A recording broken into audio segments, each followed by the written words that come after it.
The broadcast is now starting. All attendees are in listen-only mode.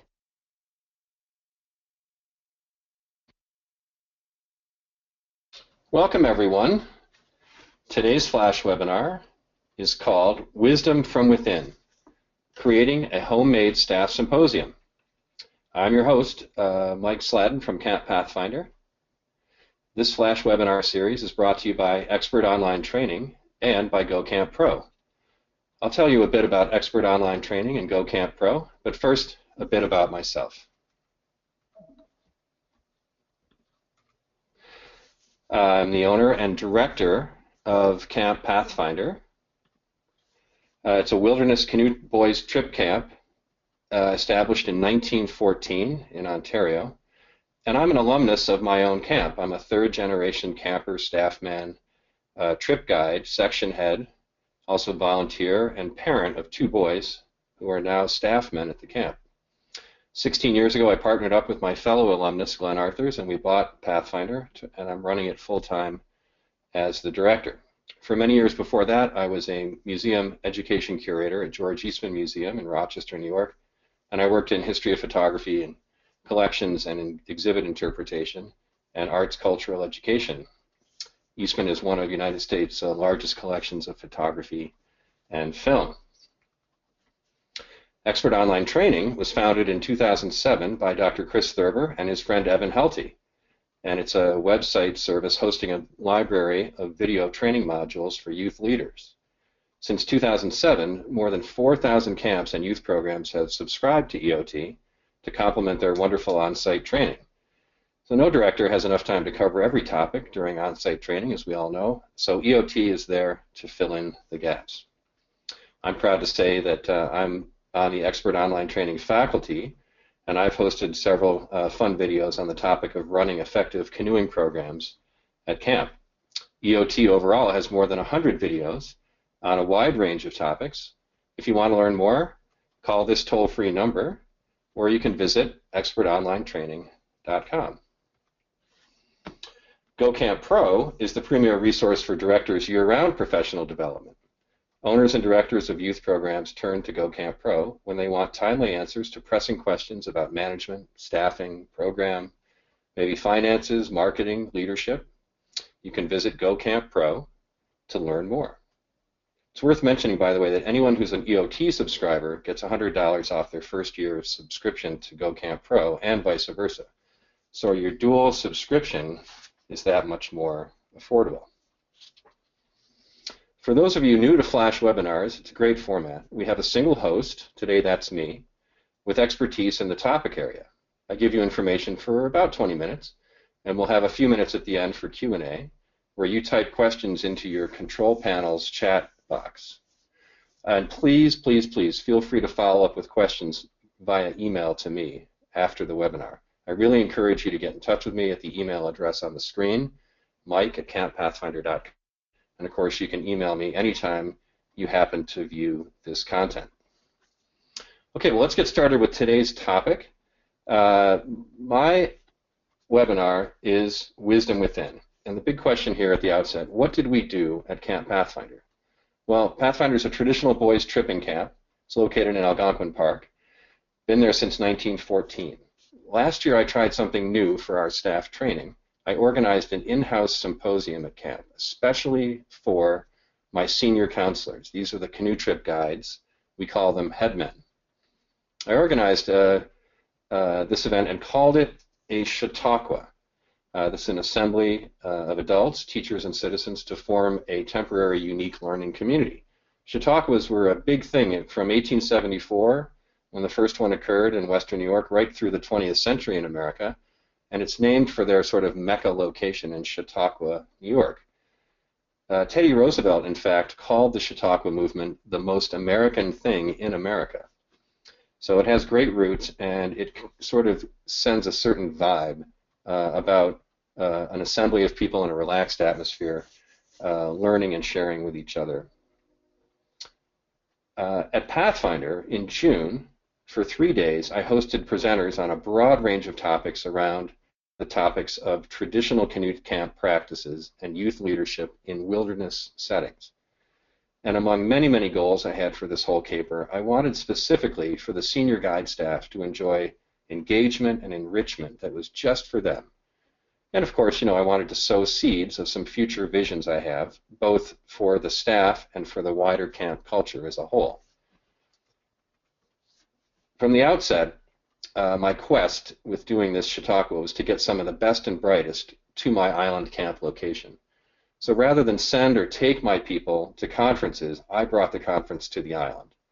And I made a concerted effort from the outset for my audience to become my hosts. That is, for the staff it was designed for to really take on the role of hosts for these presenters.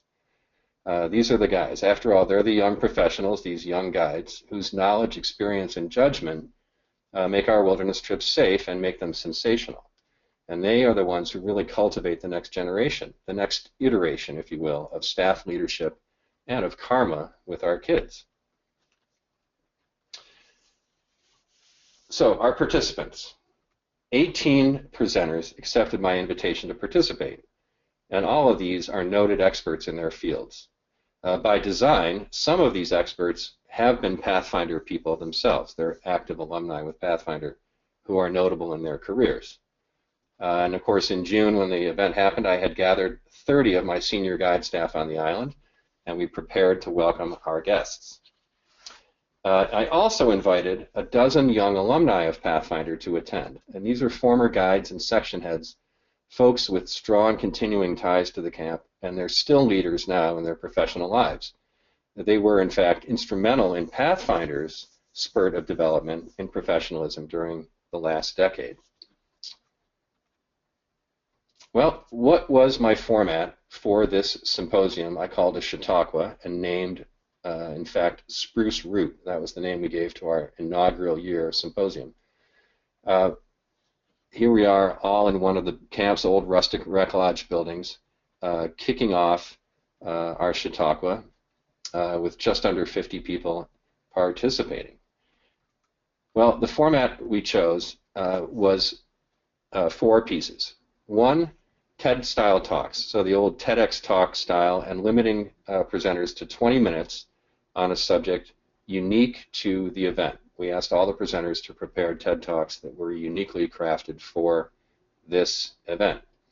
Also, workshopping.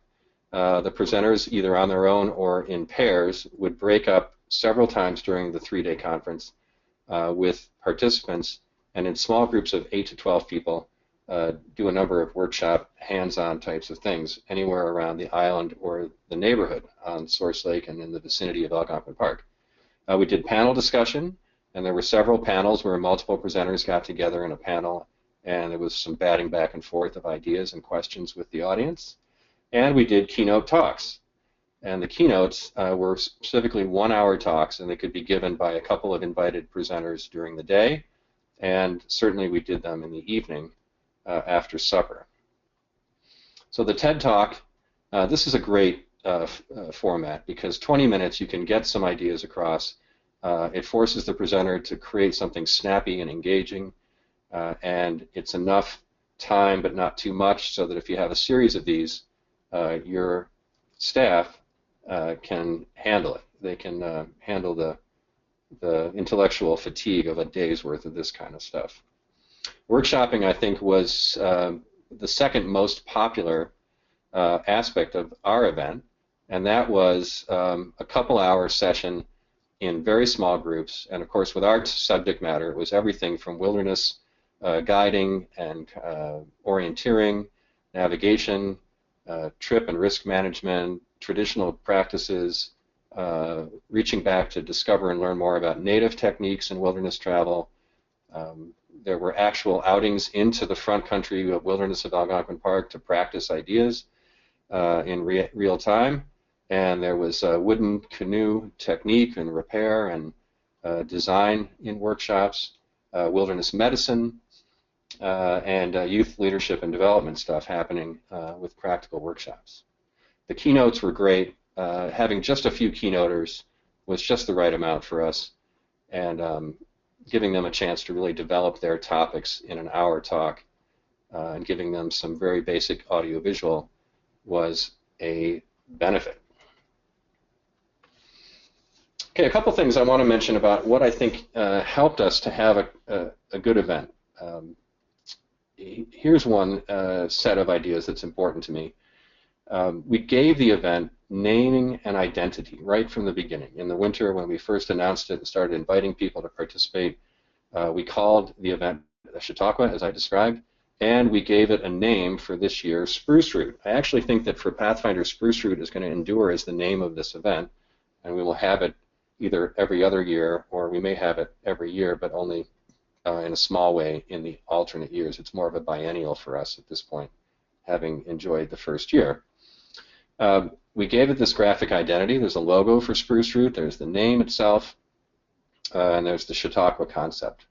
And all of this was very beneficial in helping people form a good idea about it in their minds and take it seriously and have pride in it. We also engaged one of our alumni, Dr. John Herman, to be the moderator of the event, so it wasn't all on me, and I think that was key. He was an expert in his own way because he was used to organizing symposia in his role as an executive with Mass General Hospital in Boston. So these names and having a moderator gave us some flash and cachet to the effort, and I will say that both the staff and the presenters were very inspired by these small touches. The event got some weight, a little bit of gravitas, and it was reflected the promise of a reprise of the event in coming seasons. And we also made some sweet T-shirts, which everyone wanted from this event. Another benefit was that we had a set daily program, and people knew where they were going and who they were going to interact with throughout the day, and this was really crucial to success. The schedule of events, and in addition to this, and you see the daily schedule here, I asked ahead of time that all of my staff who were participating divide up and individually take on and research and introduce one of the presenters to the whole group or one of the session topics. So what I ended up with was all 30 of my participants taking some ownership of the event, researching the presenters, researching the topics, and introducing each program themselves. This helped them to take on a persona of host and gave them a little bit of very visceral buy-in right from the get-go. So how did it go? How did our Spruce Root Conference, our Chautauqua, go? Well, I got to say, it really exceeded expectations for us, even in the first year. First off, we were blessed by presenters who were excited to try this informal experience, and they only charged us for their travel expenses. Now, this is a kind of a small miracle, and I don't know that I can promise that to you, but I will certainly talk to you offline all about how we managed to invite them and get their acceptance and not have them charge anything but their travel expense. It was fantastic. And I will say also that everyone, from the presenters on down to the most rookie camp guide, they all dove in and really were willing to bear down, to think, to interact, to talk, to learn, to treat it like the substantive event we wanted it to be.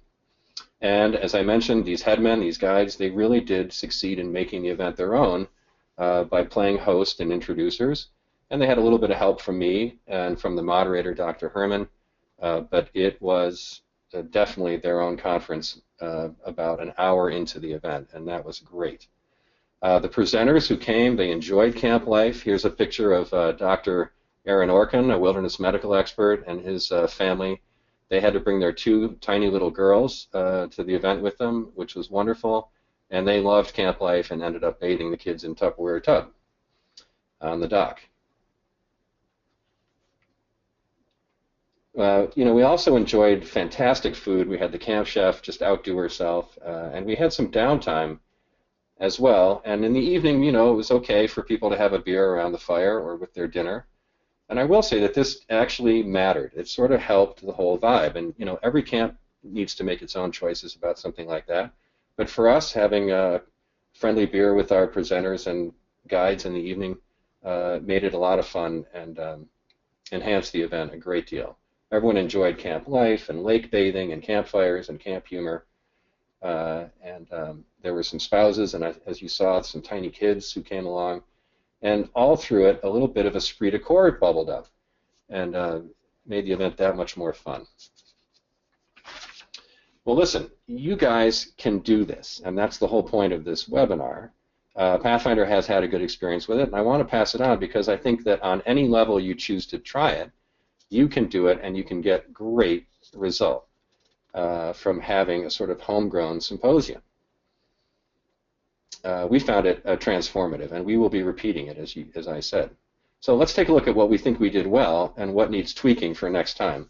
And then let me finish my time by talking a bit about why I did this at Pathfinder in the first place and why I decided to do it now. So here's some important steps that I took. I stopped dreaming about this event, and I did dream about it for a couple years, and I just, after New Year's in 2015, got on the phone and started calling people.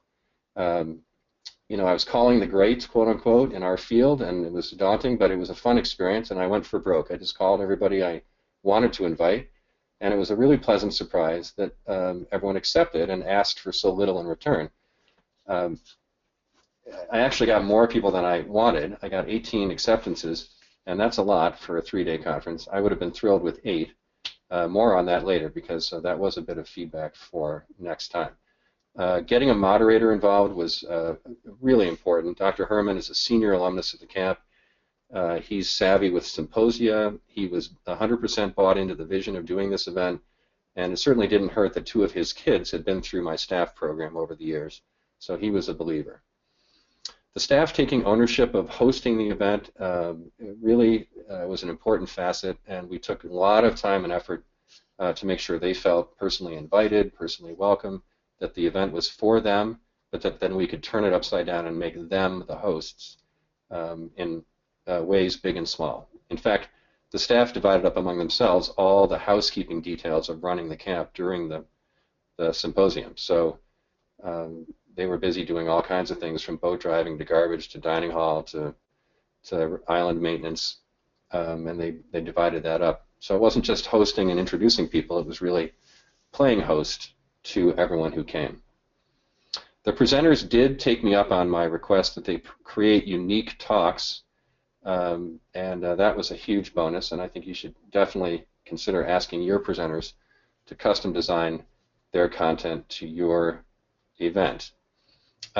We treated this event in terms of logistics like it was one of our client groups or shoulder season, programs. So the logistics and food service, the maintenance, all the planning, that was all in place because we just treated this like it was another in a series of Pathfinder's off-season program events. And finally, I made the choice that on the Monday morning right after this conference was over, we had a quick debrief around the fireplace with the staff, so that right away I got feedback and didn't take anything for granted just based on the chit-chat of the weekend. And we did get some valuable feedback by giving ourselves a chance to talk about it right away. Okay, here is a quick slide on what we did think we could learn from and improve. Too many presenters for us in the first year. It all worked out fine, and it was amazing. But 18 is a lot, and I think the audience was a little bit intellectually fatigued by the density and complexity of so many people giving them so much great content. So I think we might, ratchet it back a little bit from 18 down to a little bit less of a roster of all-stars in the future.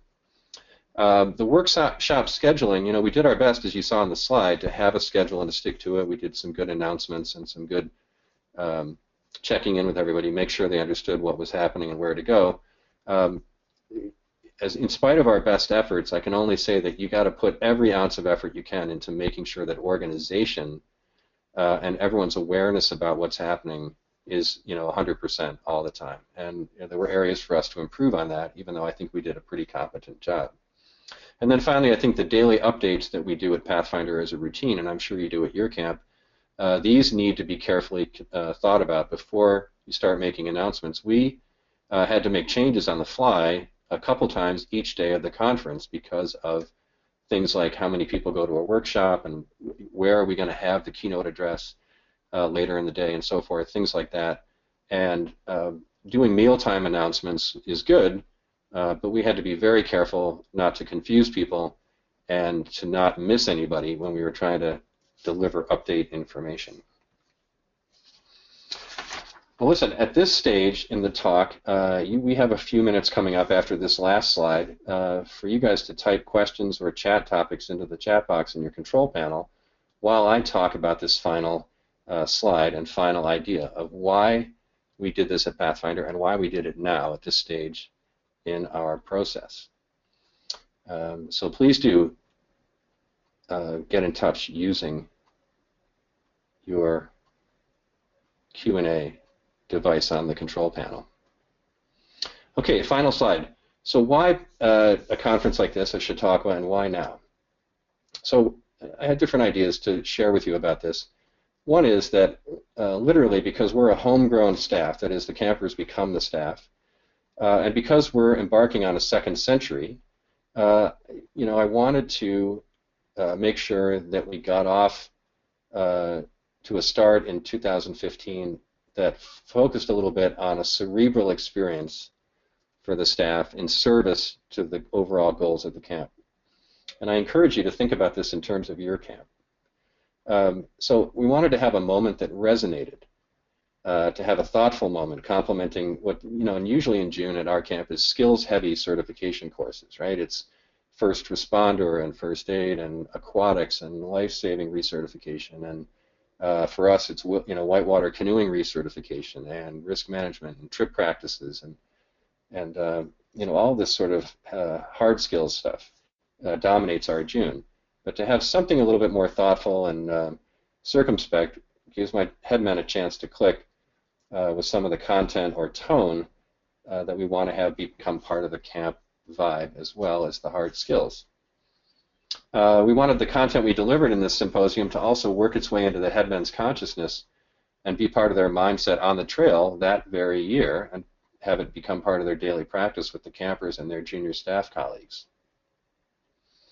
We were mindful in doing this about our camp's history and contextualizing the chautauqua as part of a sort of continuum of Pathfinder events of self-improvement. Certainly by featuring our own alumni who are experts in their fields and by having a fun and very complex sort of intellectual exchange, we were tapping into our camp's cultural history, her founders, her owners, the influences to the camp. They all suggest a thoughtful approach to physical education and outdoors education and leadership and youth development.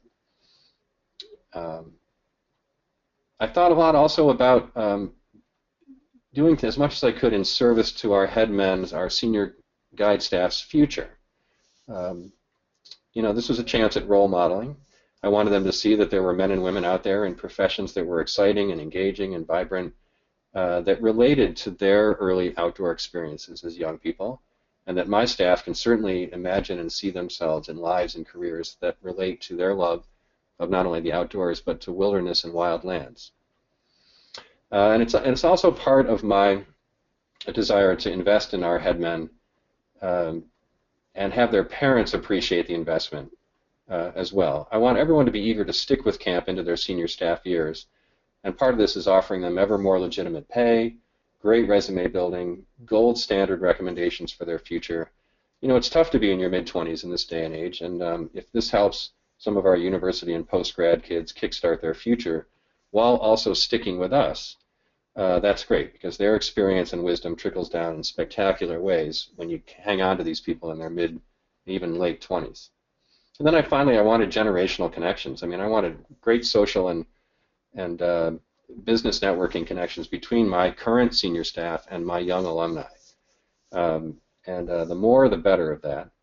And of course, a little bit of naked self-promotion here. We want to make sure we support perceptions of competence and legacy and friendliness from our camp out to the field and various fields out there. And I even have, broader and wilder visions for my camp's future. I'd like to be able to fund this event in a way that the staff completing this experience year to year get certificate, get recognition, and get additional pay, frankly. And so that's all in service to this idea that if we can sustain this, we're going to be building important dividends, and it may be paying off as Pathfinder's ownership succession falls into place in coming decades. Or it may be that our alumni are helping us with literally camper referrals based in part on this fun type of vibe. All right, let's see if anyone out there has given us a question or a chat topic.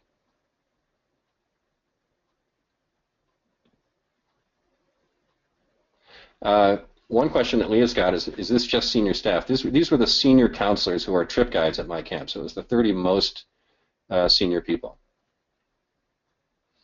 So I didn't have to really manage a difference in age or level of experience. And your second follow-up is, how did it replace traditional staff training? It did not. This was an add-on. And because all these guys are in university or out of university, they could come up earlier than the rank and file staff that were still in school in part of June. And we got them up there and had this for them, as well as their normal professional cert stuff like whitewater paddling and wilderness emergency medicine. Okay, I see that we had a question in here from Tara, and I'm trying to get my cursor to join in. And Tara was afraid she may have missed. Tara, don't be afraid if you miss some of the content. We started at 11:30, but you know that you can see the entire content by opening the file that EOT will send you by email afterward, or you can go to the EOT site to see this archived. See that my friend Patty just got on, and I'm going to make sure that Patty's question gets answered. Nice to see you, Patty. Was there any thought of offering a symposium with like camps, or was this meant to be an internal thing?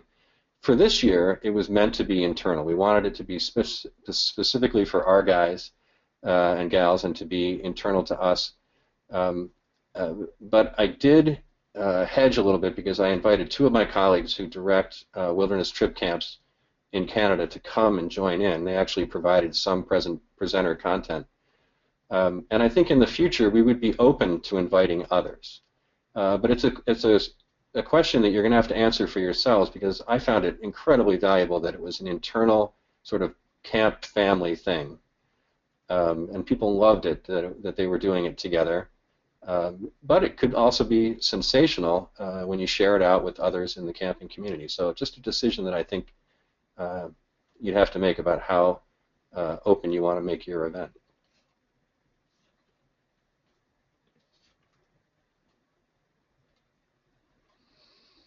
Let me mention here before we clock out that I would like you to be sure to tune in on Tuesday, February 2nd at 1 p.m. Eastern for our next Flash webinar. My EOT faculty colleague Scott Arizala is going to talk about kicking kids out of camp. In other words, how to arrange a shortened stay when it's needed and not have it backfire in your face. Scott is terrific. I encourage you to check it out. On behalf of the entire EOT training team, I want to thank you guys for tuning in today. If you missed any part of today's webinar, visit the blog page of expertonlinetraining.com, where I'll post a recording of this presentation. You'll also be able to download the PDF handout that goes along with it. And thanks again. I'm Mike Sladden, and I'm wishing you guys a wonderful 2016 camping season. I'm out.